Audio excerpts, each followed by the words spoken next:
Olá, caros ouvintes, Mr. Luar no ar, e hoje vamos seguir os passos de Dante Alighieri e dar uma voltinha no céu e no inferno para conhecer um pouco mais dos personagens da primeira temporada de Hazbin Hotel. Essa série maravilhosa que surgiu como uma animação independente aqui no YouTube foi comprada pela A24 e lançada em 2024 pela Amazon Prime. Eu até já tenho um vídeo mais antigo explicando como esse universo funciona, mas naquela época Hazbin não tinha nem sido lançado oficialmente. Por isso, e também porque o canal completou 666 inscritos essa semana, decidi fazer esse vídeo como fiz com Hilda, e explorar as origens mitológicas, características e inspirações de cada personagem. E caso você não conheça a série, ela conta a história de Charlie Morningstar, a princesa do inferno que, cansada de ver seu povo sendo exterminado, decide criar um hotel para reabilitar os pecadores, fazendo-os dignos de merecerem o céu. A série se inspira em várias representações do pós-vida, em religiões como o cristianismo e o islamismo, e até em outras literaturas, como a Divina Comédia de Dante Alighieri. Mas o objetivo aqui não é seguir à risca nenhuma dessas fontes, e sim criar uma história nova.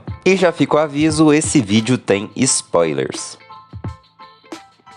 Começando com as Chaves do Paraíso, São Pedro, um personagem que não teve tanta participação na série. Ele foi basicamente o porteiro do paraíso, depois serviu de guia turístico e em seguida cantou o que, na minha humilde opinião, é disparada a pior música da série. Eu admito, ele foi bem nerfado. De acordo com a Bíblia, Simão e seu irmão André eram pescadores, mas que, juntamente com João e Tiago, vieram a se tornar seguidores de João Batista, outra figura importante do cristianismo, e que foi quem apresentou Jesus como Messias para André e João. André que tratou de apresentar seu irmão a ele. E já nesse encontro, Jesus profetiza a missão de Simão, além de mudar seu nome para Pedro, uma pedra sobre a qual poderia construir algo. Um tempo depois, Jesus convocou Simão e André para serem seus primeiros seguidores, e quando escolheu seus 12 apóstolos, Pedro estava entre eles. Pedro, apesar de sua fé, era muito impulsivo, o que levava a Jesus muitas vezes chamar sua atenção e por vezes até mesmo cair em pecado, como na famosa história onde ele nega Cristo por 3 vezes antes do galo cantar. Inclusive foi essa personalidade impulsiva que levou Leonardo da Vinci a representá-lo segurando uma faca na pintura da Última Ceia, como numa tentativa de defender seu mestre após saber que alguém próximo iria o trair. Mas Pedro era do tipo que aprendia com seus erros e se redimia. Ele era por muitas vezes exposto como o representante dos apóstolos. Foi a primeira pessoa para quem Jesus apareceu quando ressuscitou e o primeiro apóstolo a exaltar a qualidade messiânica de Jesus. E é desse versículo que vem a imagem de São Pedro como um porteiro do céu. Pois após essa exaltação, Jesus diz a ele: "E eu te digo, tu és Pedro, e sobre esta pedra construirei minha igreja, e as portas do inferno nunca levarão vantagem sobre ela. Eu te darei as chaves do reino dos céus, e tudo que ligares na terra será ligado nos céus, e tudo que desligares na terra será desligado nos céus."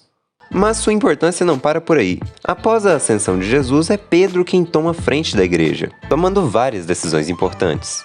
No final de sua vida, Pedro foi perseguido pelos romanos, e segundo Terbulano e Orígenes, São Pedro foi crucificado de cabeça para baixo, a pedido dele mesmo, pois se achava indigno de morrer como Cristo. Ou seja, aquele símbolo que muitas pessoas entendem hoje como representando algo maligno, não se trata de uma subversão da cruz de Cristo, mas sim uma representação da cruz de São Pedro. Na série, os serafins são mais alto nível na hierarquia do céu até agora. Mesmo que provavelmente Deus exista nesse universo, ele ainda não foi nem mencionado diretamente. E tanto a Terra quanto os primeiros humanos foram criados pelos serafins. Eu já tenho um vídeo onde falo de forma mais detalhada sobre eles. Mas, resumidamente, a função de um serafim na Bíblia é basicamente exaltar Deus. E assim como na série, eles também possuem 6 asas. Mas algo muito interessante acontece quando a gente traduz o nome deles. Serafim é uma palavra no plural. O singular é saraf, que significa algo como abrasador, aquilo que queima. E a mesma palavra era usada nos tempos antigos para se referir a serpentes venenosas. E serpentes com asas eram adornos muito comuns para templos naquela época. Tanto é que nessa aparição dos serafins que eu citei, eles estavam dentro de um templo, como se apenas a presença de Deus fizesse com que os enfeites do templo se enchessem de vida. Essa interpretação dos serafins serem serpentes fariam dos serpentes um serafim muito mais biblicamente correto. E já que falamos deles, vamos falar um pouco de uma de suas primeiras criações.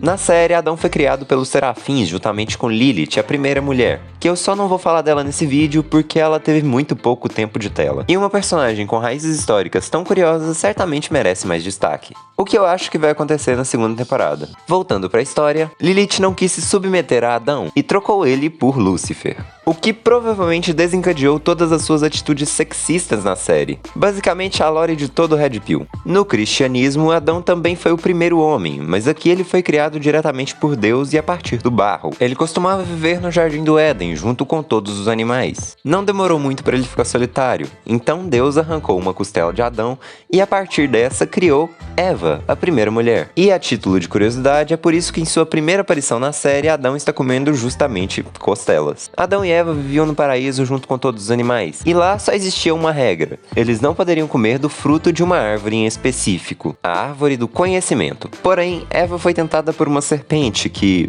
falava, e acabou por comer do fruto e oferecê-lo a Adão. Eles então tomaram conhecimento do bem e do mal, e por essa razão foram expulsos do paraíso. Na série também tem uma piada em que Adão diz: You are on the front lines. I wouldn't forget a bad bitch like you.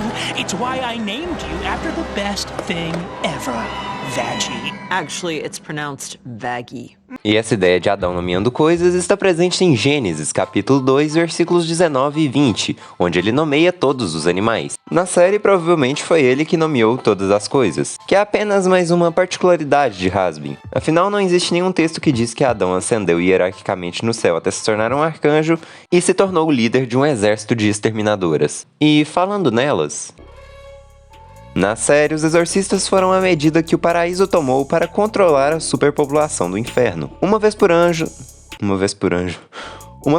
esses anjos descem ao submundo para eliminar o maior número de pecadores possível. Por motivos de Adão, todas são mulheres, e eu particularmente acredito na hipótese de elas serem almas virtuosas, ou seja, pessoas que foram boas em vida e conseguiram o céu. Uma das características mais marcantes dos exterminadores são suas máscaras, que além da função de deixá-las mais imponentes, também serviam para proteger a identidade das exterminadoras, visto que até o episódio 8, somente elas, Adão e a Sarah sabiam dos extermínios, da mesma forma que os executores medievais também usavam capuzes para esconder sua identidade. Na vida real, um exorcista seria alguém capaz de expulsar demônios ou espíritos malignos por meio de ritos e orações. Mas os exorcistas da série provavelmente foram inspirados nos Abanaya, anjos do Islã responsáveis por torturarem os pecadores no inferno. E por mais violento que isso possa parecer, na teologia islâmica suas punições são consideradas justas, já que eles são, em última análise, subordinados a Deus. E já que falamos nos pecadores, Angel é um exemplo de demônio do tipo pecador, ou seja, pessoas que fizeram coisas ruins em vida e acabaram no submundo, o oposto das almas virtuosas. A aparência desse tipo de demônio são muito variadas entre si, isso porque suas vidas humanas e a forma de sua morte são o que influenciam na aparência deles. Por isso eu acho que vai ser muito interessante de analisar os pecadores, principalmente para falar sobre suas referências e sobre a época em que viveram. E já vou avisando que não vou falar de todos, porque não são todos que a gente conhece a vida humana. Em vida, Angel Dust, ou melhor, Anthony, fazia parte da máfia italiana, junto de sua família, onde a principal atividade era o tráfico de drogas. Por isso, após sua morte, Angel e toda sua família ganharam características de aranha, já que viveram cercados por uma teia de crimes e mentiras, distribuindo toxinas. Angel Dust, o nome que Anthony adotou quando chegou no inferno, é uma referência direta à droga que causou sua morte por overdose em 1947. Pó de anjo, nome estadunidense para PCP, ou fenciclidina, um anestésico de efeito neurotóxico. Na verdade, todos os membros da família do Angel têm o nome de alguma droga, até mesmo sua irmã Molly, que provavelmente é a única pessoa da família que está no paraíso. No caso dela, a droga é o Ecstasy, ou MDMA, um estimulante que provavelmente é uma referência à sua personalidade enérgica. Logo quando chegou ao inferno, Angel já começou a atuar na indústria de filmes adultos, e anos mais tarde, vendeu parte de sua alma para o atual Overlord que domina essa indústria, e também um dos personagens mais detestáveis da série. Não sabemos muito sobre como foi a vida do Valentino, mas tem muita coisa que dá pra falar sobre sua aparência. Sua forma demoníaca claramente foi inspirada em uma mariposa, e ele apresenta algumas características em comum com esse animal, como os sons que a mariposa faz. What can I do for For such a Chandler? I don't know, something mannish. meet with some mildly entertaining A holes. fumaça vermelha que muitas vezes vemos ao redor dele está relacionada com os feromônios que muitos animais, incluindo as mariposas, usam principalmente para atrair parceiros na época de reprodução. Talvez por isso ele seja um dos ingredientes principais da poção do amor que existe nesse universo. Outro detalhe interessante é que na série podemos ver uma foto antiga de Valentino, onde ele tinha as duas antenas, estruturas que todo inseto possui e que os auxiliam a perceber o mundo ao redor deles. Por algum motivo desconhecido, Valentino agora possui apenas uma antena, o que pode explicar sua visão defeituosa que vemos na série, já que quando ele tinha as duas antenas, ele nem usava óculos. Ainda nos olhos de Valentino, foram graças a eles que a Fandom criou uma teoria, que dizia que olhos pretos significa que a pessoa vendeu a alma, e olhos vermelhos quer dizer que comprou a alma. Isso porque o Valentino detém parte da alma do Angel, e Angel tem apenas um dos olhos pretos. Mas essa teoria é mais furada que o Adão. Isso porque Husky, antes mesmo de vender a alma, já tinha olhos pretos, e muitos Overlords não têm olhos vermelhos, como por exemplo a líder da colônia canibal, Rosie. Se bem que os canibais são uma comunidade muito peculiar nesse universo. A colônia canibal é uma comunidade de demônios pecadores da cidade Pentagrama. Muitos fãs acreditam que eles sejam uma espécie nativa do inferno, mas já é confirmado que na verdade eles são pecadores. O que é bastante estranho, visto que eles não têm uma aparência diversa, todos são muito parecidos. O que nos leva a pensar que eles tiveram vidas bastante parecidas, ou até morreram da mesma forma. E provavelmente o canibalismo foi o único pecado que cometeram em vida. A colônia canibal parece um lugar meio parado no tempo, talvez porque eles devorem qualquer pessoa que seja diferente deles. Uma característica em comum, além da pele acinzentada, os olhos vazios e os dentes pontiagudos, são seus icônicos sorrisos. E esse detalhe na aparência deles talvez tenha uma referência macabra por trás. O Kuru é uma doença priônica contraída a partir do canibalismo. Essa doença foi observada pela primeira vez em uma tribo da Papua Nova Guiné, que consumiam seus entes queridos de forma ritualística, ou seja, não era para alimentação. A doença causa danos neurológicos e um de seus sintomas são crises de risos descontrolados e esporádicos. Por isso, a doença também é chamada de The Laughing Death, ou a morte risonha. E se você está pensando que o Alastor tem aquele sorriso porque ele também foi um canibal em vida, bom, eu não acredito nisso, pois o sorriso de Alastor é claramente forçado. Em algumas vezes, quando ele usa seus poderes, nós podemos ver as linhas de costura que mantêm seu rosto sempre sorridente, mas que na maior parte do tempo estão ocultas. E já que estamos falando do demônio do rádio, vamos dar uma olhada no queridinho da fandom. Em vida, Alastor viveu em Nova Orleans, foi locutor de rádio, além, é claro, de um serial killer e canibal. Ele também tinha o hábito de caçar cervos, pois ele apreciava a carne. Não se sabe muito sobre as condições em que Alastor foi morto, mas sabe-se que ele foi perseguido, se sentindo na pele dos cervos que ele caçava. Provavelmente o que tirou sua vida foi um projétil, levando em consideração o X que ele tem na testa em sua forma demoníaca. Ao chegar no inferno, Alastor ganhou uma aparência que se assemelha a um cervo, seja pelos pequenos chifres, seu cabelo que lembra as orelhas de um cervo e a sola de seus sapatos que se parecem com cascos. E sua forma demoníaca completa é baseada em um Wendigo, uma criatura do folclore norte-americano, que até que condiz bastante com a vida e morte de Alastor, já que, como vocês bem sabem, um monstro nunca é só um monstro. Ele é a representação de um medo. No caso do Wendigo, essa lenda surgiu nas tribos da América do Norte. Eles diziam que a pessoa que cometeu atos terríveis, como assassinato ou canibalismo, estaria sujeito a se tornar ou ser possuído por um Wendigo, uma criatura que se alimentaria de humanos e que estaria condenada a ficar perpetuamente com fome, já que sempre que comesse alguma vítima, seu corpo cresceria junto e ele teria que se alimentar mais para se sustentar. Mas por qual motivo essa lenda surgiu? Bom, nesses tempos o inverno era um período desesperador, não só pelo frio e pela neve, mas também devido à terra se tornar estéril. E em algumas ocasiões, os estoques de comida não eram o suficiente, o que poderia facilmente levar uma pessoa ao extremo ultrajante de se alimentar de seus semelhantes. Isso somado com o fato de que com o passar do tempo os Wendigos também ganharam características de cervo, como os chifres, torna muito mais fácil de entender porque a forma demoníaca completa do Alastor tem as características de um. Sempre que Alastor está usando seu cajado, sua voz ganha um efeito como se estivesse saindo de um rádio. Isso se deve a ele ter sido um locutor em vida. Mas esse não é o único detalhe de sua vida que influenciou na sua morte. Lembram que eu disse que ele viveu em Nova Orleans? Pois é, essa cidade é culturalmente muito ligada ao voodoo, e muito provavelmente Alastor o praticava, sendo essa possivelmente a inspiração para as costuras de sua boca, que o fazem parecer com um boneco voodoo. E também quando ele usa seus poderes, podemos ver vários símbolos voodoo estilizados ao redor dele. E eu sei que ninguém me perguntou, mas cá entre nós, Alastor é tão ruim quanto Valentino. Mas diferente dele, ele se sustenta no carisma. Então meio que todo mundo acaba gostando do demônio do rádio. Ou melhor, quase todo mundo. Na série, Lucifer Morningstar é um ex-serafim, que após acidentalmente ser o responsável pelo mal ter conseguido chegar na Terra, foi expulso do paraíso, se tornando um anjo caído, representante do pecado do orgulho e provavelmente o ser mais poderoso do inferno. E não menos importante, o pai da nossa protagonista. Literalmente, o papai do chão. O que, tirando a parte de que ele colocou o mal na Terra sem querer, é até que bastante parecido com o imaginário que nós temos dessa figura. Um anjo que ousou pensar que poderia ser maior que Deus, organizou uma rebelião, foi derrotado e se tornou um anjo caído. Mas de onde é que veio tudo isso? Bom, vamos começar do começo.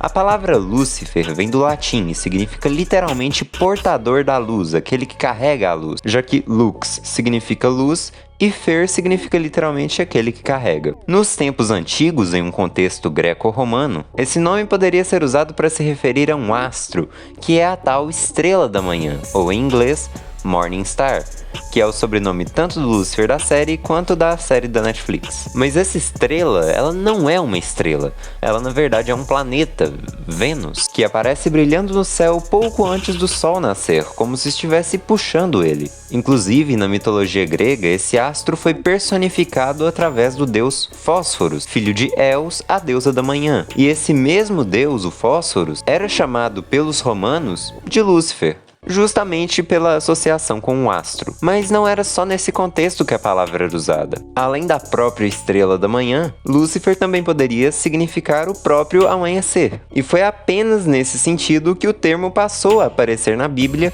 quando ela foi traduzida para o latim, onde ela aparece 5 vezes, onde 4 são em contextos positivos. Mas é justamente esse um que ficou sobrando que foi o responsável pela associação do nome Lúcifer ao diabo.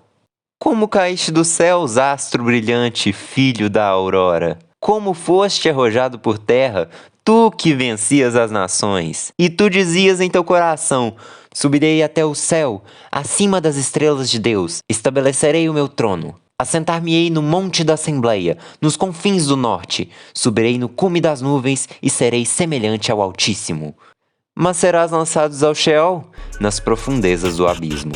Aqui a palavra Lúcifer aparece como um deboche, uma ironia, que muitos autores cristãos interpretaram como se referindo ao diabo. Mas vendo o contexto em que essa passagem aparece, dá pra gente entender que dificilmente seria isso. Esse trecho faz parte de uma sátira ao rei da Babilônia, uma zombaria a esse rei que tinha vários reinos submetidos a ele. A passagem, na verdade, é uma profecia da queda desse rei, e não da queda de um anjo. Mas então, o que levou esses autores cristãos a interpretarem como isso? Bom, a resposta para isso é o contexto da época, pois haviam livros que hoje não fazem parte do cânone bíblico, ou seja, não estão na Bíblia, mas que na época eram extremamente influentes, como provavelmente os mais famosos, os livros de Enoque. E no primeiro livro de Enoque é dito que um anjo chamado Semiasa liderou outros anjos até o Monte Hermon, onde lá eles tomaram mulheres humanas e ensinaram a elas artes ocultas. Os filhos desses anjos com essas mulheres são os gigantes Nephilim, e esses filhos começaram a causar muito problema. Para resolver isso, Deus enviou o anjo Miguel, que prendeu Semiasa e seus anjos debaixo da terra, onde ficarão acorrentados até o dia do juízo final, onde serão exterminados. Uma narrativa muito parecida com a que conhecemos hoje como pertencente a Lúcifer, com exceção aos detalhes de que o pecado que levou esses anjos à queda não foi o orgulho, mas principalmente a luxúria, e que essa história se passa pouco antes do dilúvio, o que iria contra a interpretação de que esse anjo seria a serpente do jardim. Mas esses elementos aparecem no segundo livro de Enoque, onde é contado que um arcanjo tentou se colocar acima de Deus na semana da criação, mas acabou sendo derrubado por ele, junto com outros que também tinham participado dessa mini revolta. Resumindo, a maior parte do nosso imaginário sobre o diabo vem desses dois textos, que também influenciaram os autores antigos a interpretarem o trecho de Isaías como se referindo a ele. E como em latim o rei é ironicamente chamado de Lúcifer, este acabou se tornando o nome do diabo. E bem, esse foi o vídeo de hoje, deu um baita trabalho, mas finalmente tá aí. E como prometido, tá aparecendo aí na tela as pessoas que acertaram o tema desse vídeo. Muito obrigado a todos que assistiram até aqui, as fontes estarão aqui na descrição, bebam bastante água e até o próximo vídeo. Bye!